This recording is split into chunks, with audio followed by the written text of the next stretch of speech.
So our mooring ball dragged, and about 40 meters. So we're quite a bit closer to these boats now. We're trying to get a hold of the people who put us on the mooring ball to see if we can move in a lull. But we dragged at 31 knot gusts, and we're expecting, how much did you say we were expecting later? 35? I think 35 is the highest they're predicting. 35. So if we drag another 40 meters, we're going to drag into the boats in the back of us, because those are about 25 meters away. So that's what's going on. It looks like those guys are coming. Stephane, they're coming.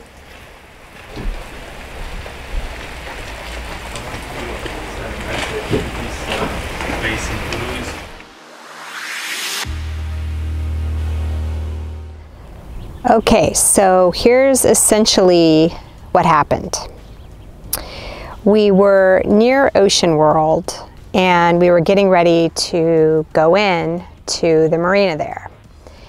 And we felt like if we could get further ahead, we would be in a better position to leave after the wind passed.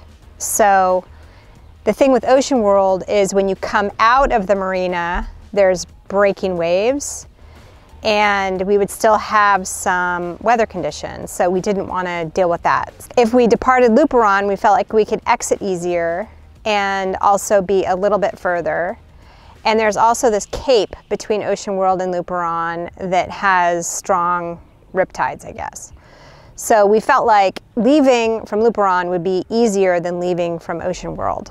So we called Luperon and we said, do you have a mooring ball? And he said no, and then he said yes, and then he said, don't worry, we'll get you a mooring ball. The story is he has some mooring balls, but there's another guy who might have better mooring balls than him for a boat, so he's going to talk to the other guy. He's going to call us in 10 minutes. Okay. So that's Luperon, right? That's Luperon. Yeah. That's the Luperon loop. Okay. Yeah, twisty loop. So right now we're at... right now it's like we had a plan, we were set to go right there, which is like half a mile. Ocean World. Ocean World, nice marina, it looks everything. Beautiful. What has changed is we don't need fuel anymore because we refuel in Cap Cana. And then to get in and out, to get in is no problem. To get out, there's breaking waves. And it's 2 hours away from where we want to go. So Luperon initially we ruled out because time constraint, no good gas and stuff. So right now we're going to motor until we have a firm answer. We might turn around or we might give it a shot. Okay. You good with that, Daniel? I'm good with that. Okay. Plans keep changing. That's why it's an adventure.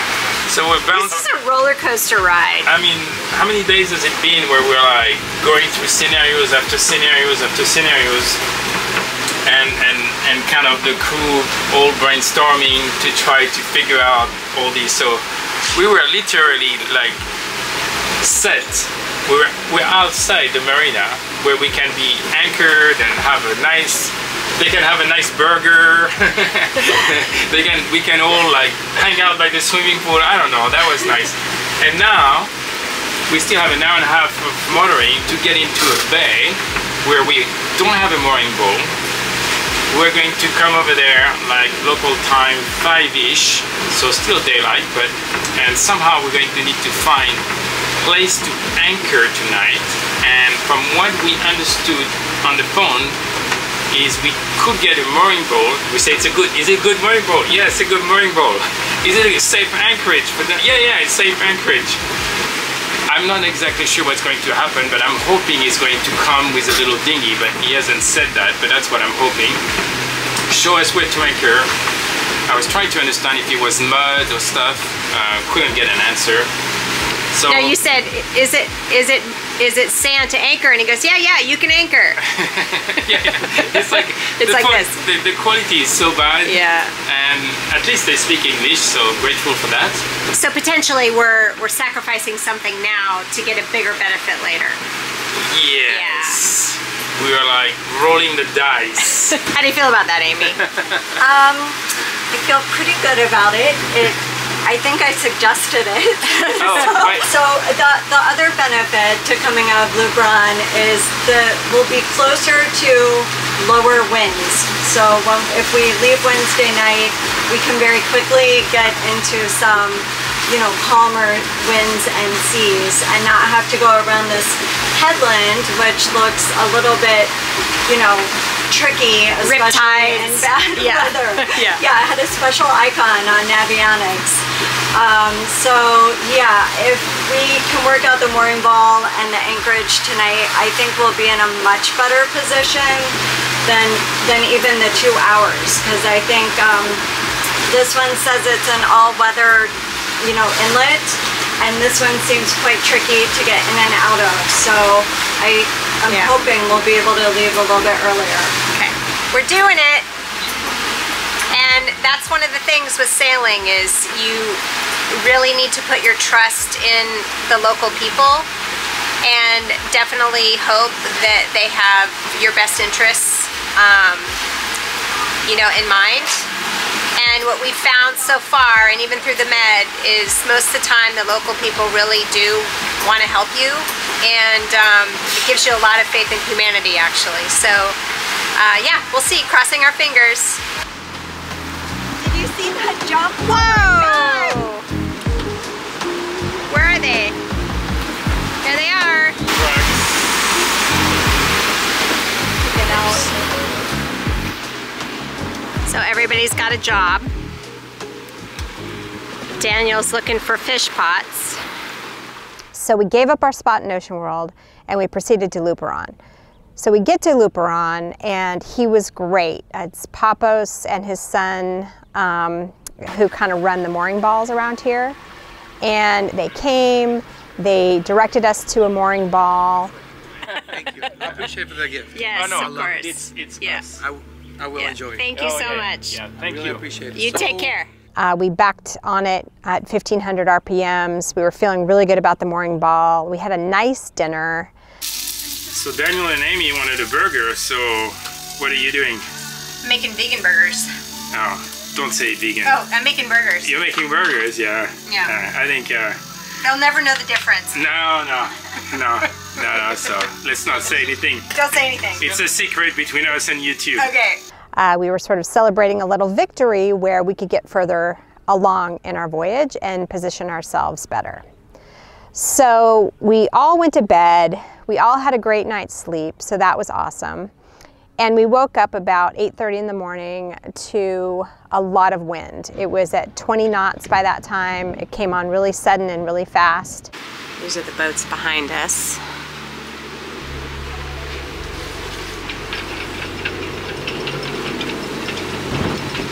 So it begins.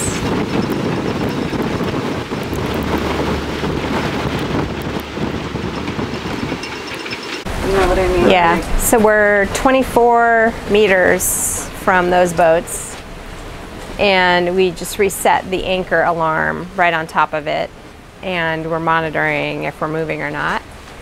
But the situation is that the guy in the boat behind us, this boat,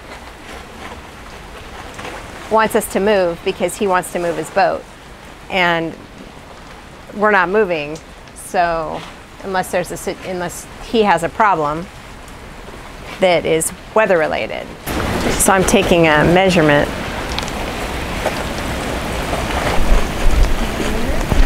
"24 meters. And what we realized that the mooring ball was dragging. So there were some really large boats behind us, and we were getting closer and closer. We figure we dragged the mooring at least somewhere between 30 and 40 meters, which is a long way. So that was right in the thick of things. We had about maybe 32 knot gusts. And we called those guys, Papos, and we said, hey, we're dragging the mooring ball. They came out shortly. There were a bunch of boats dragging and kind of getting moved around that they were dealing with, but they came out to us. Hi.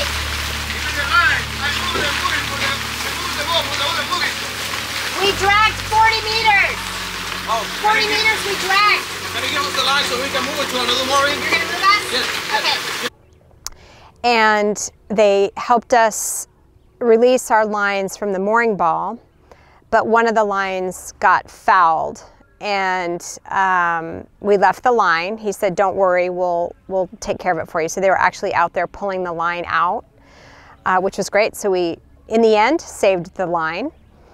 And then we moved further in to the mangroves, and we're preparing to anchor under 20-knot gusts. And as we were looking for an anchorage, he wanted to kind of give us a different mooring ball at first. And we went to the mooring ball and there just wasn't enough space. Another person came over from a boat next to us and said that he had had friends who have a mooring ball. They've been on it for a couple years, but their boat is currently being worked on. And they had told him before they left that if someone needs the ball, it's not a problem, just to let them know. So he's like, you can have that mooring ball.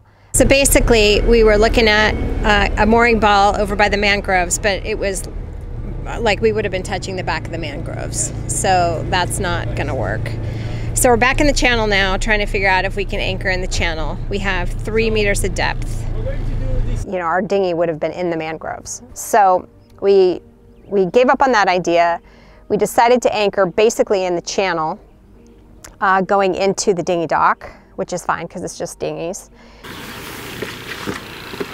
And then there's mangrove sticking out over there. Yeah.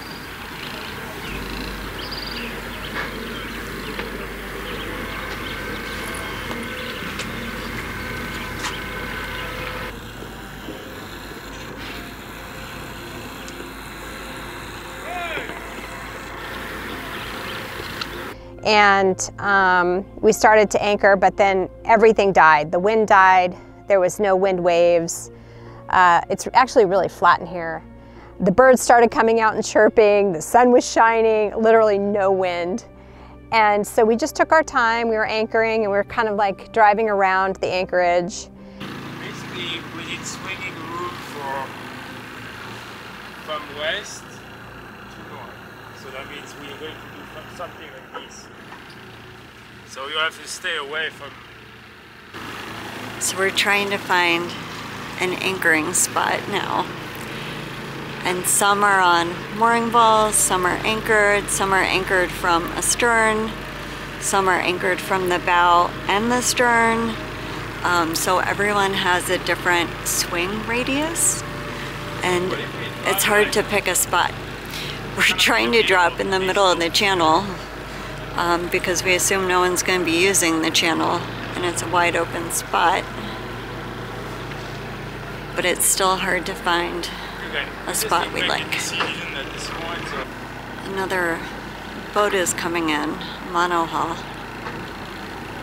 It looks like they might be taking them over to the mooring ball we just drug.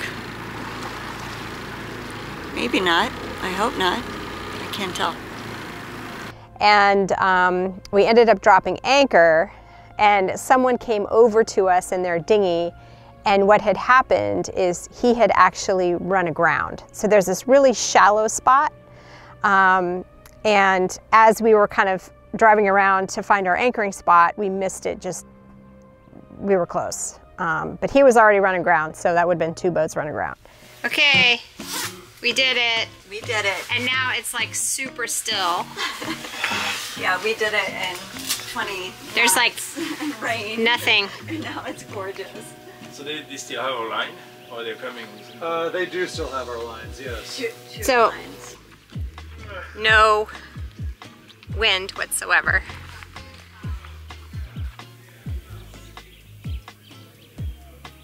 But we anchored. So we got off the mooring ball and we anchored. And we're gonna cross our fingers and see what happens. So I don't know. Here we are. Daniel made us breakfast, but it's gone. I'm still here. Breakfast tacos. So we put our warm clothes on because we got a little cold and are just relaxing a little bit before the next band of wind comes through. And there's absolutely no wind. So right now we're between the major wind bands that are coming through. We expect the second one to actually be worse. We had another little dinghy come by and say they were the welcoming committee. I guess they live here in Luperon and they look after boats. And she was saying that this is the worst wind. What we saw this morning was the worst wind that they've seen in the 5 years they've been here. That's what they said. So yeah, so we'll see. The birds are out. People are taking their dinghies into town. We're actually not getting off the boat at the moment. Immigration is supposed to come to us. And I don't think any of us are really comfortable leaving the boat at this moment. But the wind will come again tonight and we will see what happens. You won't catch that on this video because it'll be tonight and this video would have already been uploaded. So I don't know, we'll see. So then Wednesday morning we were going to try to leave, depending on the conditions and depending on how it's going. The problem is it's really deceiving because it's pretty nice in here and it's supposed to be really bad offshore. We'll see how that story unfolds. So nice little adventure in the last 12 hours for sure. Having that little change of plans was interesting. We were hopeful to get a really good mooring ball. They're super nice and helpful. They came over with their little panga and helped us unfoul the lines. So that was great. But wow, little active morning.